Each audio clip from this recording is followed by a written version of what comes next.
सबैलाई नमस्कार है। म चाहिँ सौगात पोखरेल। यो तपाईँ 2-3 दिनदेखि होइन एउटा समाचार तपाईँलाई दुःखद समाचारको रूपमा लिनुपर्छ जस्तो लाग्छ नेपालीहरूले।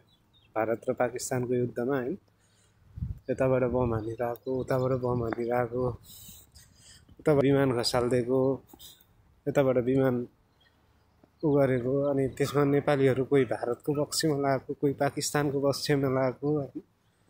एकदम त्यस्तो मान्छेहरू निकृष्ट हुन कसरी सक्छन्?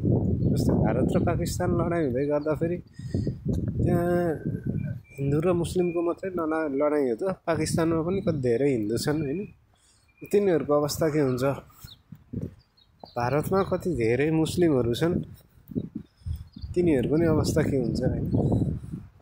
अब हामी चाहिँ त्यस्ता एकदम सेन्सिटिभ विषयहरूलाई पनि नबुझिकन ढ्याङ ढ्याङ ढ्याङ बोलिदिने कि अनावश्यक रूपमा भारतले हानेको ठिकै हो, पाकिस्तानले खसालेको ठिकै हो, गर्नै पर्थ्यो, भारतलाई गरेको ठिकै हो टाइपको। त्यसले अब हामीलाई कहाँ पुग्यो? नेपालकै अवस्था कहाँ पुग्छ होला भन्नु? भारत र पाकिस्तानको युद्ध चर्कियो भने नेपालमा भारतमा खस्नुपर्ने बम खस्यो भने वा पाकिस्तानमा खस्नुपर्ने बम नेपालमा खस्यो भने हाम्रो पुस्ताले कति ठुलो क्षति बिहोर्नुपर्छ होला क्या? त्यसको हिसाब किताबै छैन। यता आछ टिकटकमा त्यत्तिकै यो गर्नलाई त भारतले हानेको ठिक छ भनेको छ, कोही पाकिस्तानले हानेको ठिक छ भनेको छ। युद्ध कुनै हिसाबले पनि राम्रो चिज होइन। सकेसम्म छिटो युद्धको अन्त्य होस् भनेर परिकल्पना गर्नु छैन। अनि पछिल्लो समय त मिडियाले झन् युद्ध रोक्न भन्दा पनि एकदम युद्ध मचाउनलाई अब दुई देशका दुईटा मिडियाका न्युजहरू हेऱ्यो भने फरक फरक किसिमको के गर्नुपर्छ, मार्नुपर्छ भनेर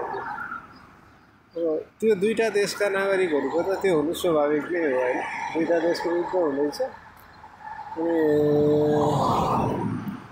आफ्नो देशको पक्षमा चाहिँ समर्थन गर्नु वा अर्को देशलाई विरोधीलाई हान भन्नु चाहिँ त्यो स्वाभाविक नै लिन सकिएला क्या। तर हाम्रो युद्धप्रति एकदम तटस्थ भूमिका रहने अनि हामी चाहिँ युद्धमै सहभागी नभएको देश, जोसँग हाम्रो केही चाहिने पनि छैन, न भारतसँग लड्नुपर्ने छ न पाकिस्तानसँग लड्नुपर्ने छ, त्यसले चाहिँ भारतले गरेको ठिक वा पाकिस्तानले गरेको ठिक भन्नुभन्दा यो युद्धलाई चाहिँ रोकेर